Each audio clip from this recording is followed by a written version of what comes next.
नमस्कार, Asian news देख रहे हैं आप। मैं हूं मनीष। भारत को 15 अगस्त 1947 को ब्रिटिश शासन से आज़ादी मिली। स्वतंत्रता दिवस जो हर साल 15 अगस्त को मनाया जाता है, किसी भी राष्ट्र के लिए एक खुशी और गर्व का अवसर। हालांकि स्वतंत्रता दिवस की मिठास के साथ साथ देश को विभाजन का आघात भी सहना पड़ा। आज़ादी से एक दिन पहले हुए भारत के विभाजन और उस त्रासदी में मारे गए पीड़ित लाखों लोगों की याद में भारतीय जनता पार्टी 14 अगस्त को विभाजन विभीषिका स्मृति दिवस के रूप में मनाती है। इस साल भी बीजेपी विभाजन विभीषिका स्मरण दिवस मना रही है। ऐसे में कांग्रेस नेता राहुल गांधी ने सुप्रीम कोर्ट से विभाजन विभीषिका स्मरण दिवस पर रोक लगाने की मांग की है, जिसके बाद यह मामला एमपी की राजनीति में तूल पकड़ चुका है। एमपी के सीएम डॉक्टर मोहन यादव ने कहा कि विभाजन कांग्रेस की ही कमजोरी का हिस्सा था। अब हम जब विभाजन विभीषिका को स्मरण कर रहे हैं तो वो कोर्ट से रोकने की बात कर रहे हैं। देश की हर एक पावन जगहों पर उसको उठा रहे हैं। सुप्रीम कोर्ट, न्यायालय और इलेक्शन कमीशन में हर जगह उठाकर लोकतंत्र को ये लोग कमज़ोर करने का काम कर रहे हैं। तो कांग्रेस सरकार में मंत्री रहे पीसी शर्मा का कहना है कि यह महात्मा गांधी का अपमान किया जा रहा है। बीजेपी के लोग अंग्रेजों के साथ थे, विभाजन अंग्रेजों ने किया कराया, आरएसएस ने समर्थन किया था। ऑपरेशन सिंदूर में पाकिस्तान ले लेते, विभाजन खत्म हो जाता।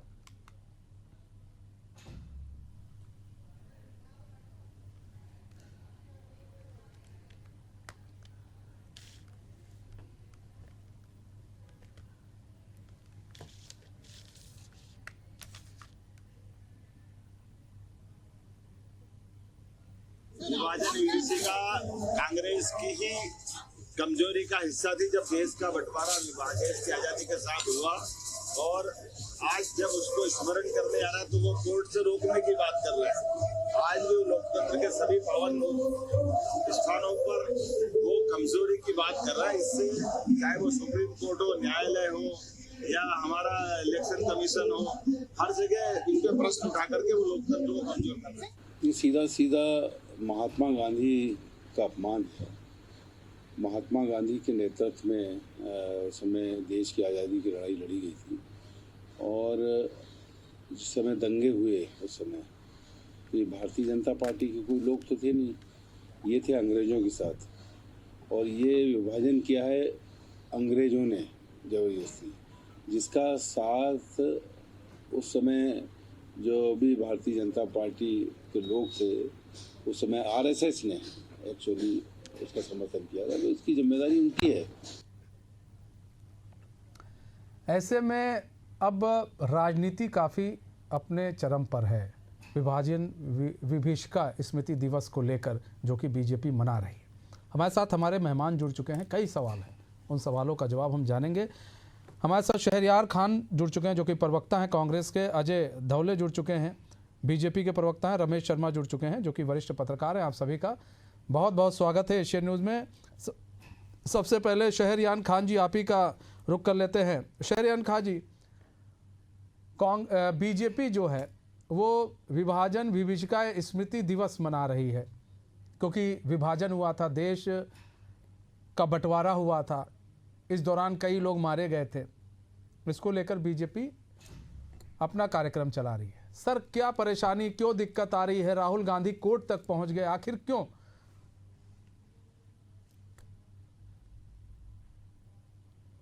जो है वो उसी के मुंह पे एक गहरा प्रश्न चिन्ह लगाता है कि आज आप इस तरह के तिरंगा यात्रा और इस तरह की विभीषिका को लेकर जो प्रलाप कर रहे हैं, इसमें अगर आप गहराई से मनीष जी जाएंगे तो आप देखेंगे कि ये भाजपा का चरित्र था। जब जो पूरा देश एकजुट होकर कंधे से कंधा मिलाकर अंग्रेजों के खिलाफ आजादी की लड़ाई का संघर्ष कर रहे थे, जब यही कायर लोग बैठकर उनसे समझौता करके मुआवजा लेने का काम कर रहे थे, देश के उन सपूतों की शहादत का कारण बन रहे थे जिनके लिए ये मुखबरी कर रहे थे, तो ये बताता है कि भाजपा के वही स्वयं सेवक संघ के कार्यालय पे 52 साल तिरंगा नहीं फहराया गया और राष्ट्रगान का इन्होंने पढ़ने से मना किया। तो ये बताता है कि कौन असली देशभक्त है और कौन राजनीतिक फायदा लेने वाले संगठन हैं। और ये जो इनका चुनावी ये स्टंट रहता है, इवेंट और प्रपंच रहता है, वो देश की जनता बाखूबी समझ चुकी है। निश्चित ही राहुल गांधी जी एक बिरले ही नेता देश में अकेले हैं जो इस भाजपा के चरित्र को पहचान कर खुलकर बिगर किसी डर भय के अपने पे लगातार केस होने के डर से भी 32-33 केस उन पे हो चुके हैं, डरे बिगर निरंतर जनता की और देश की आवाज बन रहे हैं। तो इससे घबराए भयभीत ये लोग इस तरह के प्रपंच करते हैं और निश्चित ही देश की जनता बड़ी मतलब ये आप शहरयार खान जी, ये तो आप मानते हैं ना कि उस समय विभीषिका झेलनी पड़ी थी देश को, आजादी के जब हमारा देश का बंटवारा हुआ था? बिल्कुल। आप ये देखिए कि उसके आप गहराई में जाएंगे तो उसकी वजह क्या थी? उसमें उस टाइम पर जो आरएसएस के लोग थे जो अंग्रेजों की मुखबरी कर रहे थे। सर वो छोड़िए, विभीषिका झेलनी पड़ी थी कि नहीं, अभी आरएसएस पर आ जाएंगे सर। हाँ, तो आरएसएस सर जाना पड़ेगा। नहीं सर, अगर जाना पड़ेगा तो फिर आप कहिए कि इंदिरा गांधी और जवाहरलाल नेहरू ये लोग, इन लोगों ने जो आरएसएस की तारीफ की थी वो भी गलत था, ये तो मानिए, फिर मान लीजिए आप। मैं नमन करता हूँ सरदार वल्लभ भाई पटेल को जिन्होंने इस आरएसएस पे बैन करा था। हाँ। वो इस आरएसएस के चरित्र को बहुत पहले पहचान गए थे। निश्चित ही कहीं ना कहीं हमारी कोई गलती रही जो आजादी के बाद इनको खुला छूट दी और इन्होंने आज देश में जो माहौल कर दिया है वो उसी का विचपान कर रही है। शहरयार खान जी, आप ही लोग थे, जो हुआ आप आज भी कह रहे हैं विभीषिका को लेकर आप आरएसएस से जोड़ दे रहे हैं। आरएसएस का रोल क्या था सर? जितना हम समझ रहे हैं, अभी आते हैं आपके पास भी आते हैं अजय धौले जी, जितना हमने पढ़ा रोल पूरा देश जानता है। नहीं सर, आप गोल गोल घुमा रहे हैं इस चीज को, आप इसको गोल गोल घुमाने की कोशिश कर रहे हैं, इसको आप नहीं छुपा सकते हैं सर। 1947 के 14 अगस्त को क्या हुआ था सर? 14 अगस्त को क्या हुआ था? लाशें बिछी थी सर, मत भूलिए। उसमें आरएसएस का कहां से रोल आता है?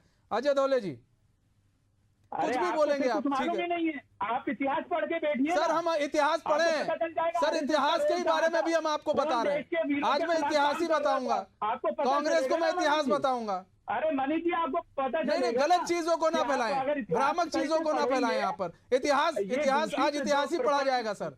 इतिहास पर ही बात हो रही है, चर्चा इतिहास पर ही हो रही है। आज के आप इतिहास को पढ़िए। नहीं सर, वही तो कह रहे हैं। अब इतिहास किसने ज्यादा पढ़ी है वो तो अभी पता चलेगा ना सर, वो पता चल रहा है। अजय धौले जी, ले रहे हैं, अजय धौले जी यात्रा निकालता है, 52 साल देश का राजस्थान नहीं, झंडा नहीं फहराया। ठीक है सर, उस पर भी आते हैं ना अजय धौले जी। हाँ शहरयार जी सुनिए, सुनने की क्षमता रखिए जी। मनीष जी, पहली बात तो मुझे लगता है कांग्रेस के प्रवक्ताओं को में अभ्यास की बहुत कमी हो गई। जब वो डिबेट में बैठे तो जो बेसिक होमवर्क होता है आप व्हाट्सएप यूनिवर्सिटी का जानते नहीं है, एजेंडा देश में चलाएं और हम लोग सच्चाई ना बोले। आप बताइए कौन भाजपा के नेता ने शहादतें दी है देश की आजादी में? बताइए, नाम गिना दीजिए 4 संसद संघ को, वो जो चीन के साथ में भारत की 1962 में लड़ाई हुई थी और स्वयंसेवकों ने जिस प्रकार से अपने देश के सैनिकों की सीमा पर जाके उनकी सेवा की, मुद्दे पर आइए, बताइए कौन 4 नेता थे जो देश की आजादी की लड़ाई में शहीद हुए हैं? शहरयार जी, आपने कुछ सवाल उठाए, जवाब दे लीजिए ना। अभी हम भी आ रहे हैं, आप ही के पास आ रहे हैं। शहरयार जी आपके पास आते हैं, शहरयार जी आपके पास आते हैं। पहले अजय धौले जी सुन लीजिए उनको क्या कह रहे हैं, फिर आते हैं आपके पास। शाउट मैचिंग करने से कोई फायदा नहीं है, ठीक है अजय धौले जी? नेहरू जी जिक्र किया, मैंने नेहरू जी का जिक्र किया। अब आप जिन मुखबिरी की बात करते हो, सर्वोच्च न्यायालय से राहुल गांधी जी फटकार खा चुके हैं वीर सावरकर के बारे में। हाँ। तो आप क्या आज भी सर्वोच्च न्यायालय की उस टिप्पणी का विरोध करते हैं? राहुल गांधी जी ने सशर्त माफी मांगी है, क्या आप उसका विरोध करते हैं? रही बात दूसरा विषय, जब विभाजन की विभीषिका स्मृति दिवस मनाने का विषय आता तो हम तो समर्थन करते हैं। हम चाहते हैं कि कांग्रेस भी हमारे साथ में आके वो जो उस समय हमारे जो देशवासी थे, हमारे जो असंख्य नागरिक थे, उन पर जो अत्याचार हुई थी, उन्होंने जो पीड़ा झेली थी, उस पीड़ा के समर्थन में आप खड़े हो जाए। आज उस पीड़ा को हम अनुभव नहीं कर सकते, लेकिन उसकी स्मृति में एक दिन का उसके उन पीड़ा को हम किस प्रकार से उन्होंने झेला होगा, उस पर हम चर्चा कर सकते हैं। किस प्रकार से तत्कालीन कांग्रेस मुस्लिम लीग के दबाव में आके पार्टीशन के लिए तैयार हुई थी, आपको सिर्फ सत्ता प्राप्त करनी थी, उस सत्ता के लिए किस प्रकार के प्रपंच रचे गए थे, ये सब आज इतिहास के दर्ज में। लेकिन विषय ये आ जाता है कि जब कांग्रेस को इस पार्टीशन रिमेम्बरेंस डे के लिए भी यदि कांग्रेस प्रश्न चिन्ह खड़ा कर रही है, तो आपकी जो तुष्टीकरण की नीति है, आपका पाकिस्तान से जो प्रेम है, उस पर रूप से दिखता है। लाखों महिलाओं के बलात्कार हुए, लाखों महिलाओं का अपहरण हुआ, 15 लाख से आसपास लोगों की कत्ल कर दिए गए, ऐसी वो विभाजन की विभीषिका थी। यदि आज उस पर देश चर्चा कर रहा है और निश्चित रूप से हमारी आने वाली पीढ़ियां उससे अवगत होती है, तो कांग्रेस में तो आपत्ति क्यों है? राहुल गांधी जी, आपके परिवार को देश का इतिहास पता होने की आवश्यकता है। शहरयार जी, निश्चित रूप से आपसे भी अपेक्षा की जाती है कि एक सच्चा देशभक्त होने के नाते, अभी हाल ही में सुप्रीम कोर्ट ने राहुल गांधी पर टिप्पणी की कि जो सच्चा देशभक्त होता है वो देश की सेनाओं का मनोबल बढ़ाने का काम करता है, ना कि मनोबल गिराने का। ये हम नहीं कह रहे, सर्वोच्च न्यायालय कह रहा था कि राहुल गांधी जी सच्चे भारतीय नहीं है। वो जिस प्रकार से कह रहे कि हमारे सैनिकों को चाइना के जवान पीट रहे, ये भाषा नहीं होती देश के विपक्ष के नेता। ठीक है, देश का विपक्ष का नेता युद्ध काल में देश की सेना के साथ में खड़ा होता है, देश की सेना के साथ में खड़ा होता है। लेकिन आप तो वहां पे भी राजनीति करने आते हैं। शहरयार जी, ये जो है, ये राहुल गांधी पर बड़ी टिप्पणी हुई है, सुप्रीम कोर्ट ने बहुत सारी टिप्पणी की है सर, उससे तो कुछ सबक लेना चाहिए कि नहीं लेना चाहिए? देखिए, देश के विपक्ष के नेता के नाते जो पूरे विश्व ने देखा, देश ने देखा, वो सीमाओं से जो विजुअल आए, उसमें जो हाथापाइयां हो रही थी, अगर वो बात उठा रहे हैं तो ये बात नहीं बोलना चाहिए विपक्ष के नेता को। सर वो कह रहे थे चाइना के लोग अंदर आ गए हैं, किलोमीटर, कई किलोमीटर अंदर आ गए। आप उठाइए शहरयार जी, आप उठाइए। आपने कहा कि चाइना के लोगों ने हमारे जो जवानों को पीटा, इस तरह के शब्दों का यूज किया गया सर, आपको लगता है ये सही शब्द थे? हुई है सर, हाथापाई होना और झूमा झटकी होना पीटने की श्रेणी में ही आता है। मतलब जब हमारे जवानों को पीटा गया था, आप शहरयार जी, हमारे जवानों को पीटा गया था। 2020 के वो विजुअल देख लीजिए। 2020 के सर हमने देखा है शहरयार खान जी, हमने देखा है। मैं यही पूछ रहा हूँ आपसे कि आप भी इस चीज को मानते हैं कि जवानों को पीटा गया था? आपके राहुल गांधी को इसी चीज के लिए सुप्रीम कोर्ट ने क्या कहा, आपको मालूम है? अरे देखिए, सुप्रीम कोर्ट को क्या बताया गया, सुप्रीम कोर्ट उस पर अपना वर्डिक्ट देता है। हाँ। ये भाजपा की यही तो चाल है कि सुप्रीम कोर्ट के मुंह से सर आपको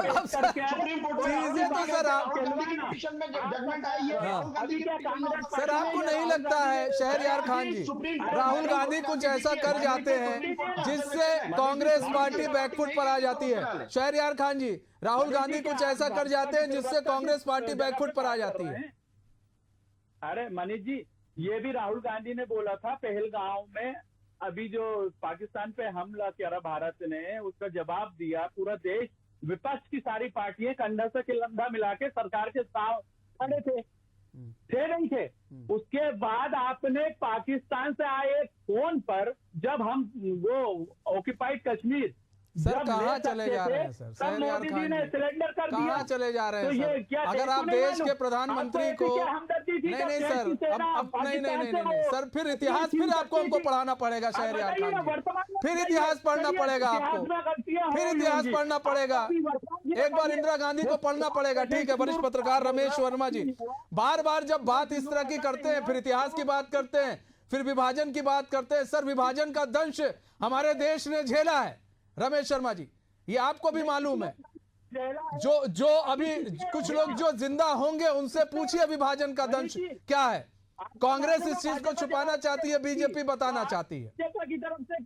ठीक है रमेश शर्मा जी, आते हैं शहरयार खान जी। हमले के बाद, पहलगांव के हमले के बाद देश ने रोका, विपक्ष ने रोका, किसने रोका? जो वो फोन आया, रमेश शर्मा जी तो रोक दिया। हाँ। देखिए मोटे तौर पर इसमें कोई शक नहीं कि विभाजन एक बहुत बड़ी त्रासदी है और उस त्रासदी का दर्द आज भी लोगों के पास है।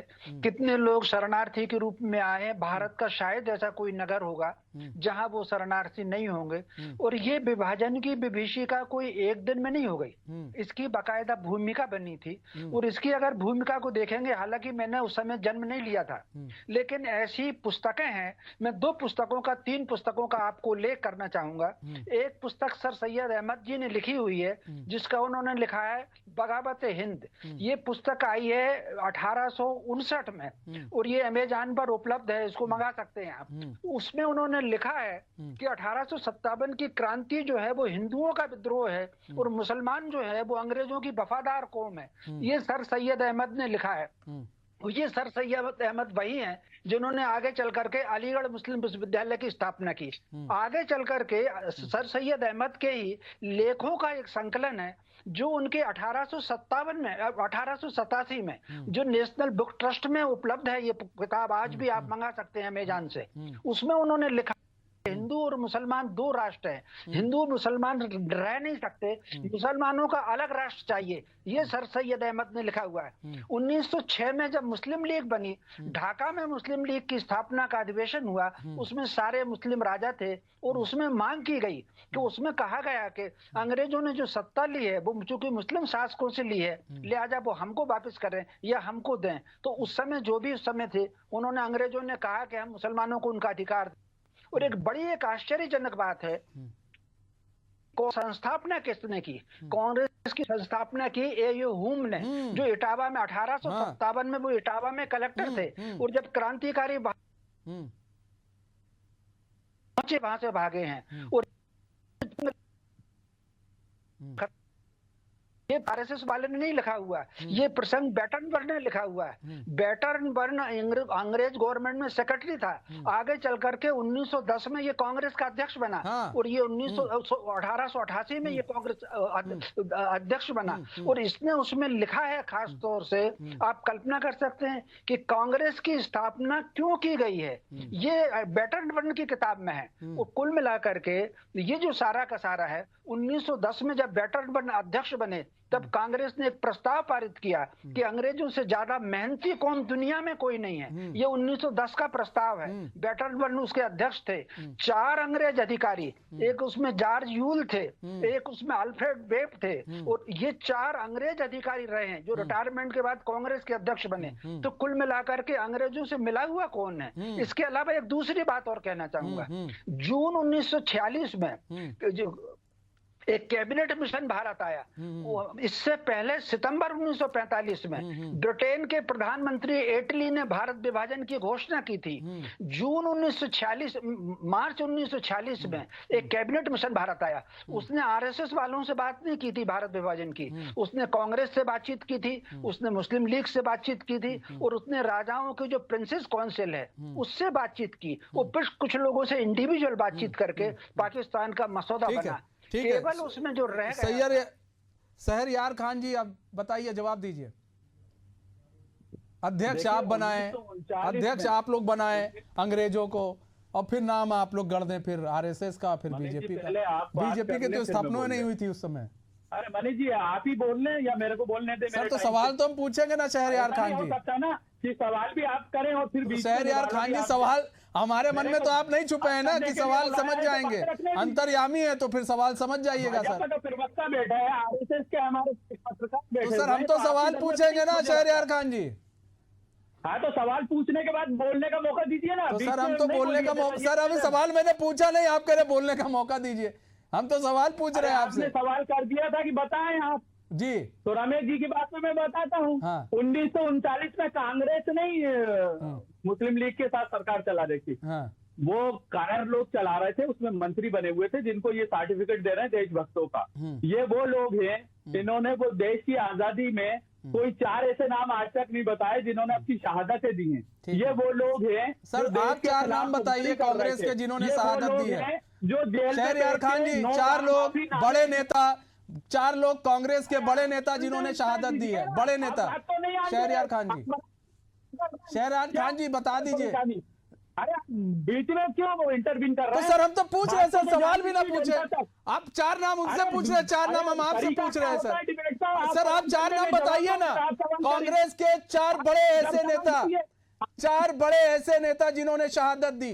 सर हमको नहीं मालूम है, हम जानना चाह रहे हैं सर।